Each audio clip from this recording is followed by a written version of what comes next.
those get things to go. know. Yeah. Perfect. So we're going to move on from belief hacking and speak a little bit about active manifestation, commonly known as goal setting. So who here has goals? Pretty much all of you have goals. Who has them written down? Good percentage. Who has them memorized?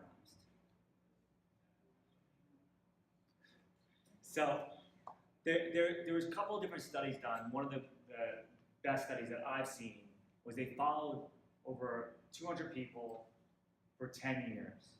And in this control group, they asked them several questions. One was, or three were the three I just asked you. After 10 years, those people that had some kind of goals, they were earning 2 times as much as the people who didn't have goals, which is a lot more to earn, but then when you see the studies of the people that had it written down, they earned 10 times the other 97% combined. We wonder why there's this big wage gap, right? But if only 3% or 5% of people are actually doing this exercise, this is exactly why this is the case. Because when you're thinking something, right, if you're not meditating consistently or actively controlling your thoughts, your mind's going to just think whatever it wants. So what ends up happening is you end up starting to speak those things and manifest those things, and you fight with the duality, you try to make the best decision based on all these relative beliefs that you've formed. But when you actually put pen to paper, you are already manifesting something. It's just like laying the first brick in the wall. So if you don't have written goals, most of you do, but if you don't, write it down. Make sure you do that. The next thing I would like to talk to you guys about is success, because I asked a few questions at the beginning and you brought up even spirituality and how we define success. So what areas, leave it out to you guys to shout out, what areas of your life do you want to have more success? Financial. Financial? Self-discipline. Self-discipline? Reaching others. Relationships? No, being able to help, give back. So charitable? But in a way that is still, I would put that under relationships, because you've got to be able to have that conversation, right? What else do we have? Career. Financial? Health. Health, yeah. CrossFit owner over here. Health is another really big one, because if you don't have your health, what do you have? So there's really 5 main areas that you can see that do have success.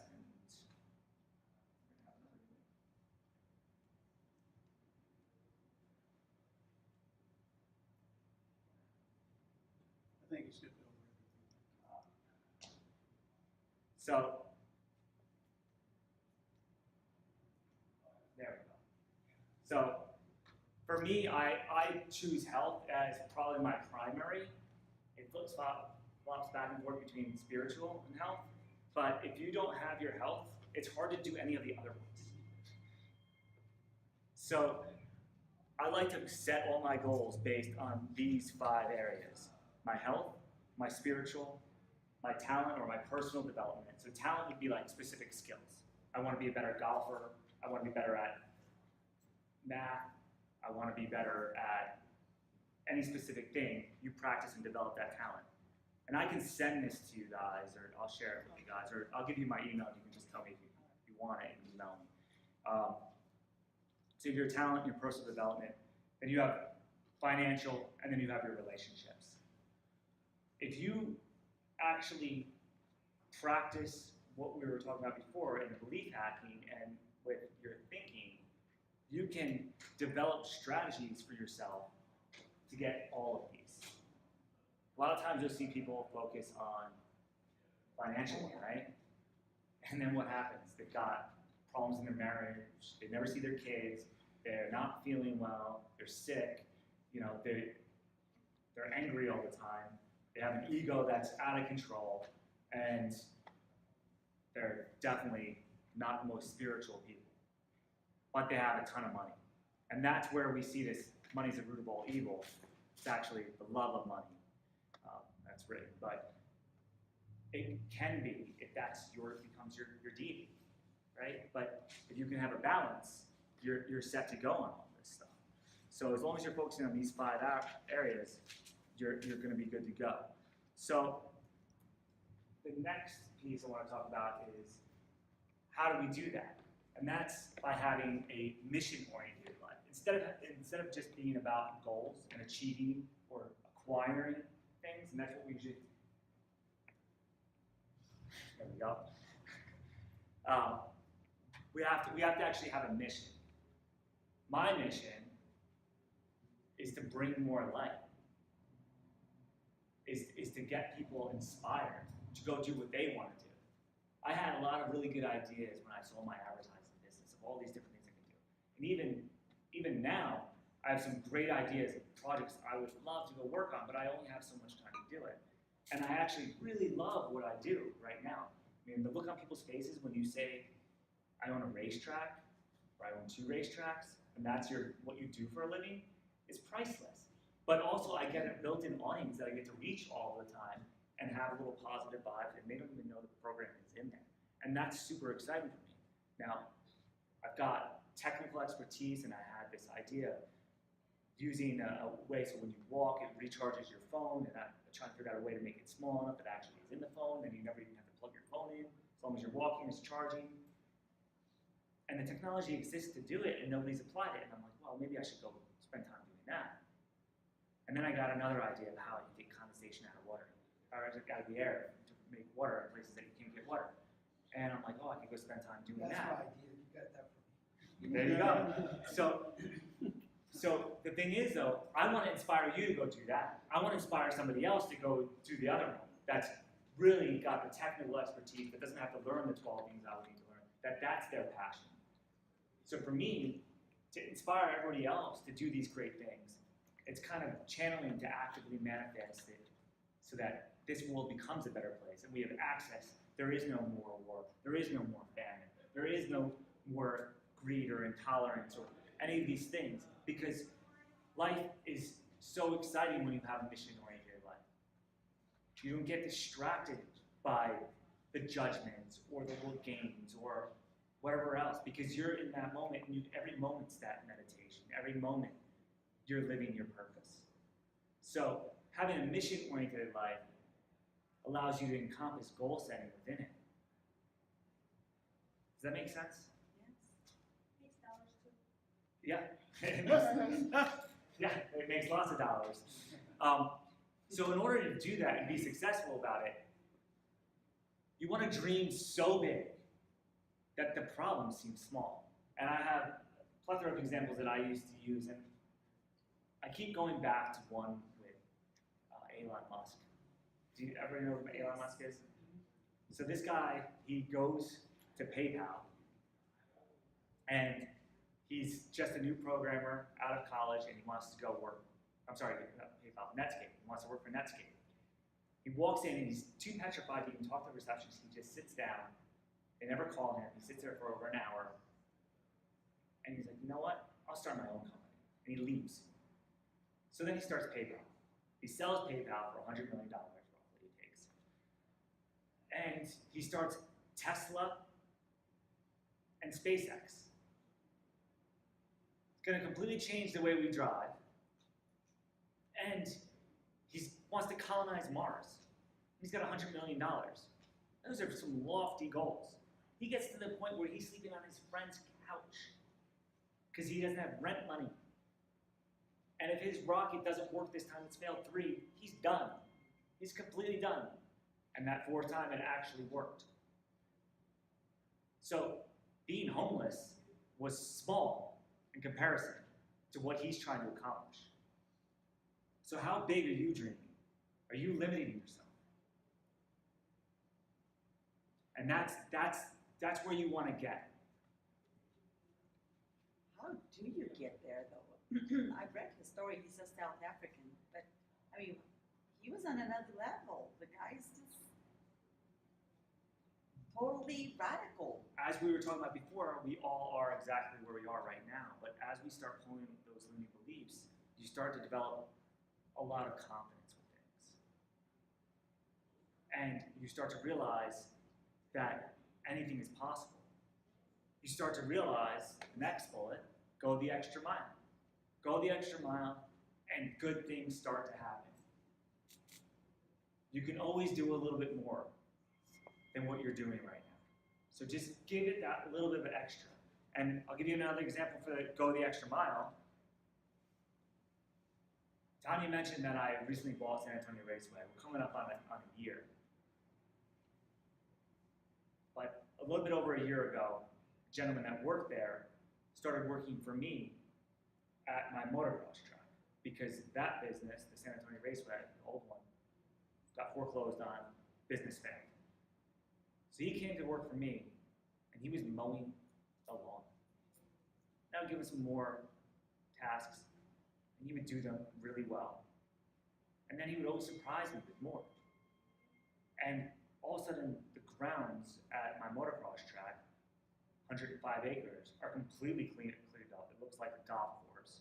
I had hired several people to try to get there in the past. I had 4 people trying to do his job. They couldn't do it. Everything was organized, clean. He was running events. He was making stuff happen. He was going the extra mile. But all the while, he wanted to go back to the raceway. So he was talking to me about, why don't I buy the raceway? And I was like, I don't need another raceway. I wasn't even into drag racing. Like, it's just straight mile. I do jumps. I do dirts. I do corners. It's dangerous what I do. Drag racing is pretty dangerous too. But in my world, motocross, dirt bikes was like, really, that or F1 was the choice. But he kept on me about it, and he kept going the extra mile, and he kept going the extra mile, and then he got me some financials. And then he got me phone numbers of the guys that foreclosed on the business. Then he got to the city and made sure that all the permits were good. He's like, listen, it's all on a silver platter. Guess what happened? I bought a drag strip for him to run. So he went from mowing the lawn for $12 an hour to now general manager at San Antonio Raceway, and he's killing it. He is making so much happen. It's like amazing. It's inspiring for me to watch. I have to step back all the time because he's just got it under control, and I'm just messing with his flow. My job has become to just support him in whatever he needs. Because he went the extra mile. I believe him. Do you think that's on your radar screen right now? That somebody's going to buy you a business to run? Like, it might not be on your radar screen. It wasn't at his at first. That doesn't even seem like a real possibility. But by going the extra mile, he brought it into his radar screen. And that leads us to positive attitude. It takes a lot of work to have a positive attitude. Until you have one and things are going well and they're consistently going well. And you've done enough of that belief hacking that as soon as a bad situation comes up, you can look at it and be like, oh, what is that hitting? What nerve is that hitting? Until you recognize that failure is part of the process. Failure is a big piece of the process, what we call failure, but failure is really a stepping stone. I mentioned that one business was kind of like, I don't know if it was successful or not, because I dumped a bunch of money in it and did a lot of work, worked 60 to 80 hours a week, lived in an RV, went from a penthouse in South Beach, a penthouse in New York that I lived back and forth between, to go live in Floresville, to live in an RV, invest millions of dollars, and the business financially just went, no matter how much I did. But now, some things have shifted.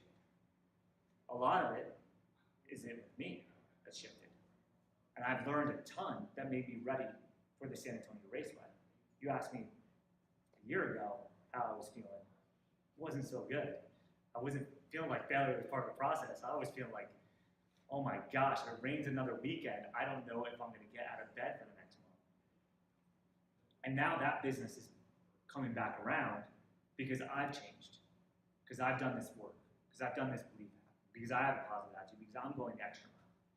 And the people around me are doing the same because they're inspired to do so. I used to try to motivate people, and that was good at that. But motivation requires consistent work, consistent effort.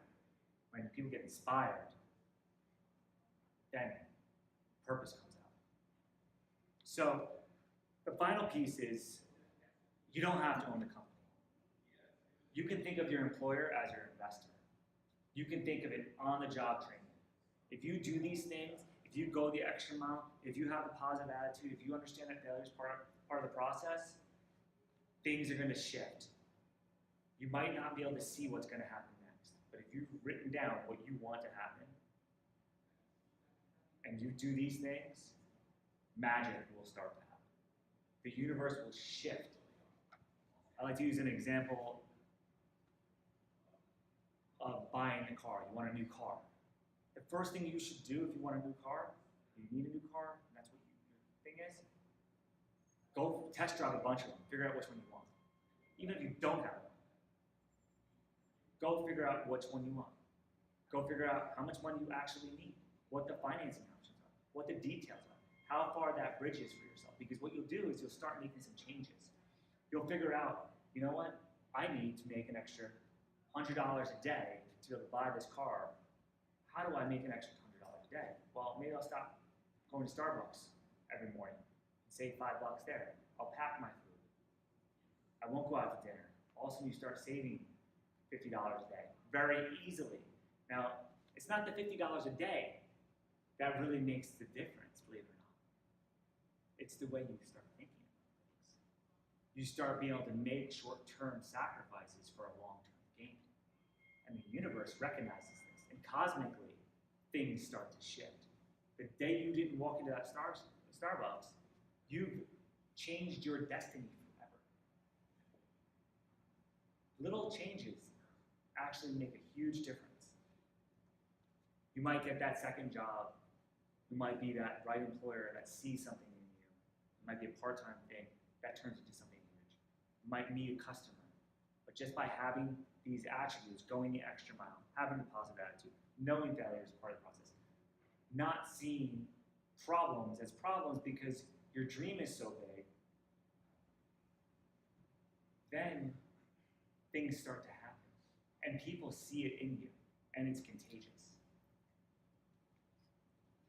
So those are some rules for success. The next slide here is just different ways of success.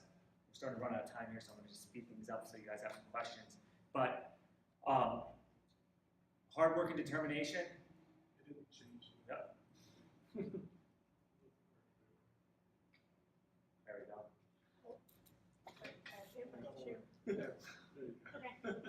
I didn't even touch it backwards. So, hard work and determination seem like what we were all taught. Was anybody taught another way to success? Well, the funny thing is, when you realize you already have it, it starts to come to you. It goes back to that believing it, and then you'll see it. So when you write down your goals, and most of you have them written down, but go back and review those, you might find that you have several of those things already. And working to marry those two and having a belief that you have what you want already, that you have abundance. There is so much abundance. I mean, everybody's here, everybody's dressed nicely, everybody ate today, everybody has friends, family, everybody has a lot of great things going for them, and we take that stuff for granted. So having a little bit of gratitude and realizing what you already have and being thankful for it, the universe starts to deliver more. It's a very simple concept that's hard to believe because it's so easy, and we were born with this belief that it's got to be hard work and determination. So I'm glad that a lot of you have your goals, and my goal is to figure out how to make the projector work. So there we go. I was about to pass this off to one of you. When you guys set your goals, the first thing you want to do is get yourself to a place where you have belief. And the way to do that is by feeling good. You got to feel like anything is possible. And everybody's had that day before, right? Where like you're in the flow and everything's worked for you. And you're just like, whoa, why can't every day be like that? I'm not seeing it. Not everybody? Yeah. Okay. So you want to get yourself into that state. You want to remember that day. You want to try to remember as many of those moments as possible and start to see what are the common themes. Am I with friends? Am I with God? That's spirituality. Am I making money? Am I playing games? What is it that you're doing? And look for those common themes, because that's going to help you get direction for who you really are, not just who you think you should be, because you haven't weeded out all the limiting beliefs, which is probably going to take a whole lifetime. And I've been doing it moment by moment. So that's what you want to do, and you want to think about that mission-oriented life. If you were just going to be able to focus on that mission, what would that mission be? What has that meaning internally to you? And don't bounce it off people that you know are naysayers. Just keep it to yourself. There's naysayers will really ruin good ideas consistently. Yes. Maybe you'll touch on this, I'm not sure, but what if maybe somebody close to you is one of those naysayers? We will get back to that and just remind. We'll do that in Q&A. Okay. Because that might be a little bit longer answer. I don't want to call. Sometimes it's jealousy as well. They It can wanna be a lot of deter you from doing because they're jealous you're doing it. So it's So there's two exercises that I like to do as well to help me figure these things out, which are, if I had 10 years and I wouldn't fail, what would I do? And that just puts things in perspective. And that can just be like a vision. When you put it as a goal, it's a little bit scary, but your goal should scare you. And the other one is, if I had a magic wand, if anything was possible. And I actually learned this one.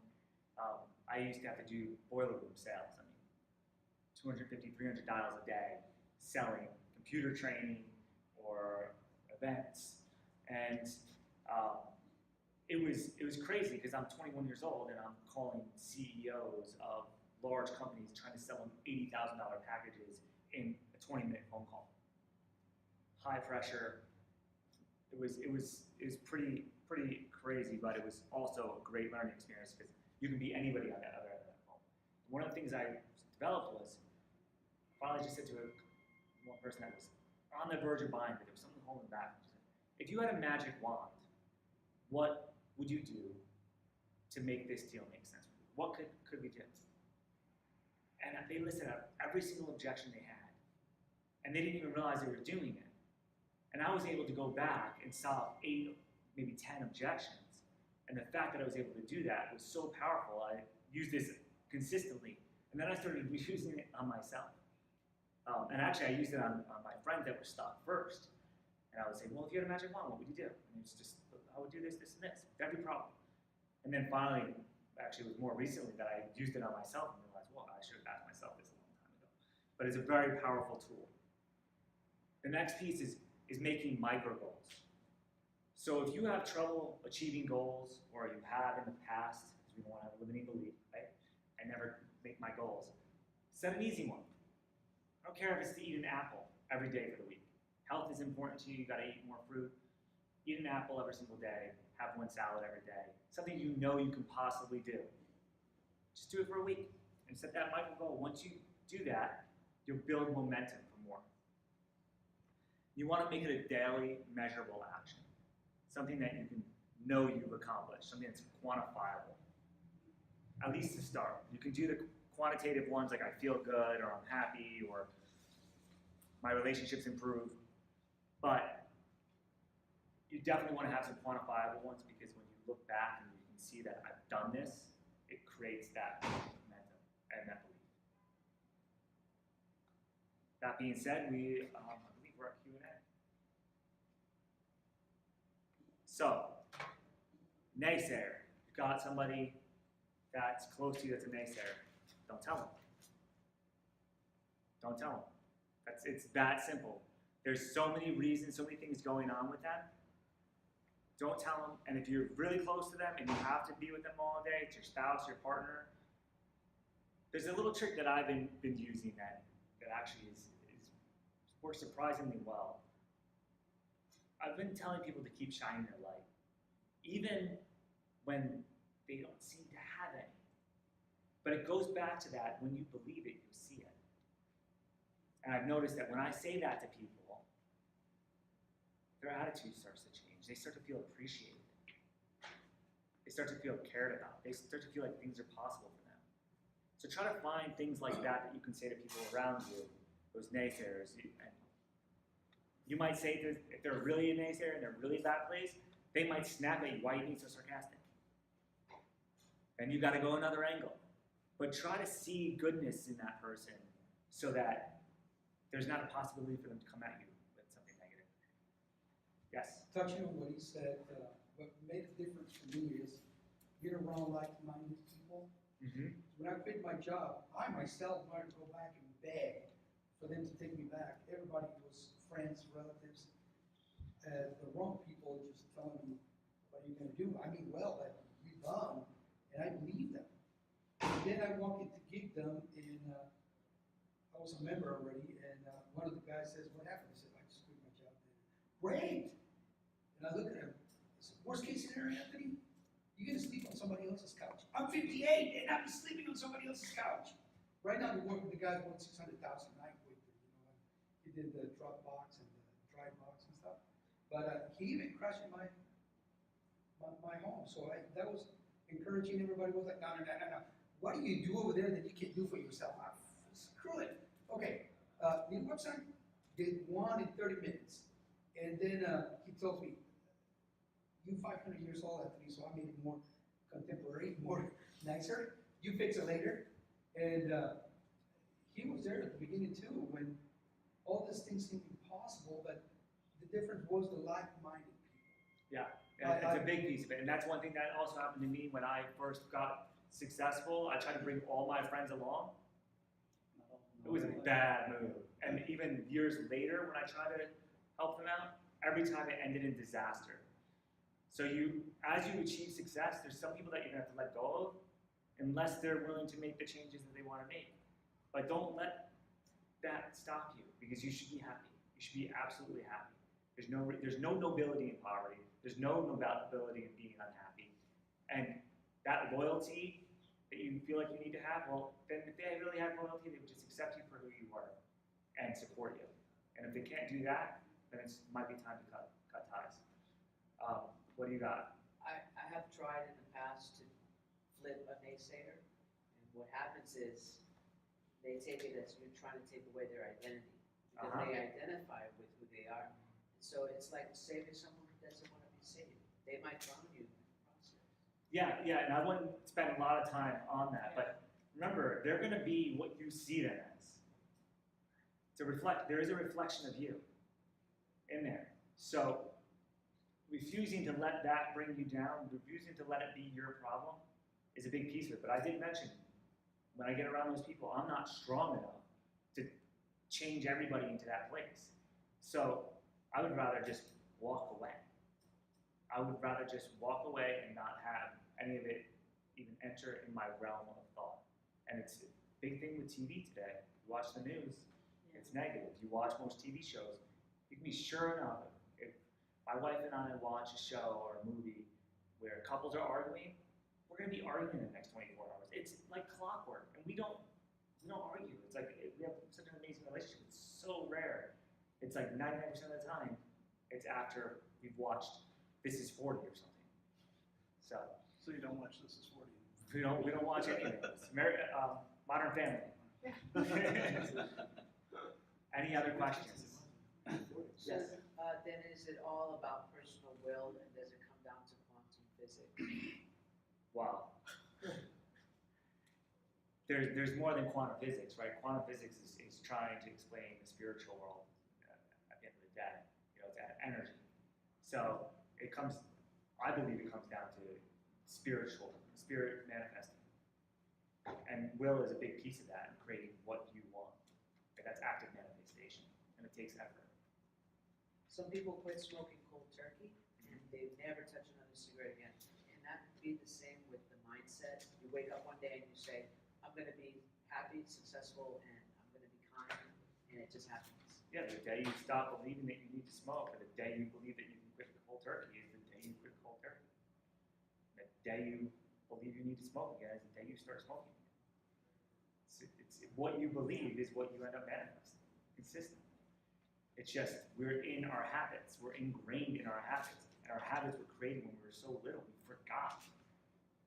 And our parents and mentors are mostly to blame, but they didn't know any better. So now is the chance to clean that stuff up and become a superior human being. That's what we're all working for. That's why we're all here. We want to become better at something.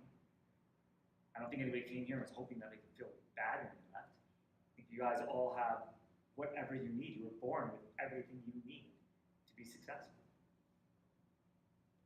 That makes sense? Yes? Well, I was gonna tell you that, I was listening to other people, Deepak Chopra and other people, and compared to you, you came clean, true, very tight dialogue, and you back it up, makes sense, because you talk about yourself, you share some things with us. But when people like him try to make it, they're not theoretical physicists, they wanna make the assumption that, and when I say him, it's me, Deepak and all the other guys, wanna make the assumption that quantum has anything to do with, which basically is hoping that I will wake up and do cold turkey, which is not. Quantum does the trick, the orbital electron moves from one place to the next without traveling the distance. You know, that's what a quantum leap is. It's not even close to the possibility of a human being. You know, you wake up, you ate pizza, develop a conscience, and you stop doing something hurtful. But that has nothing to do with the claim that is related. There's a reason for everything, and that's called physics, and that has nothing to do with the emotions or anything else. Even energy is measurable. Now, that being said, the spiritual part that I needed, I think I found it here with you 100%. And I'm so glad you mentioned quantum physics or anything, because I can recite up and down, I'm a theoretical physicist, and any of the parts that you would be wrong, but the part that you touched really gave me what I needed. Great, thank you. It was good. Thank you, I appreciate that. And you know, what you said about quantum physics, I don't know, because I'm not a theoretical physicist, and I know very little about quantum physics. I have general understanding, but we still know that we don't know everything about it. I mean, they just came up with gravitational waves. I just read something in New Scientist today that there was another great finding that was supposed to be bigger than a boson. So, you know, we're looking outward. That's what quantum physics is, looking outward to figure out what's going on inward. That's the way I perceive it. It's we're trying to make sense of this reality out here, this hologram that we see, that we're creating in these meat bodies. We're just avatars driving these things, you know? But do you have an opinion on transcendental meditation? I think it's great. Yeah. I think it's absolutely, to quiet your mind. I mean, so many studies done about it. I meditate daily. Yes, I like meditation, hypnosis. I think they're all great tools. But you got to be able to live it. That's the thing. You can't go to a temple at a mountaintop and become enlightened. You have to be able to be in this environment, in this crazy world, and function on this rock of insanity. And you can change it. Like, most people are like this far away from going insane. So you got to take everything they say with a grain of salt. It is true. I'll share something else with you, which will make sense to everybody here, about how limited as men we are in our thought process. Everything we create, men, women too, of course, is round, quadratically ocular, or square. Everything. Look at everything we create. Look at the structure. Look at the frame. Look at the wood. Look at everything. We cannot think outside of those two dimensions, no matter how hard we try. Look at the block, the notebook.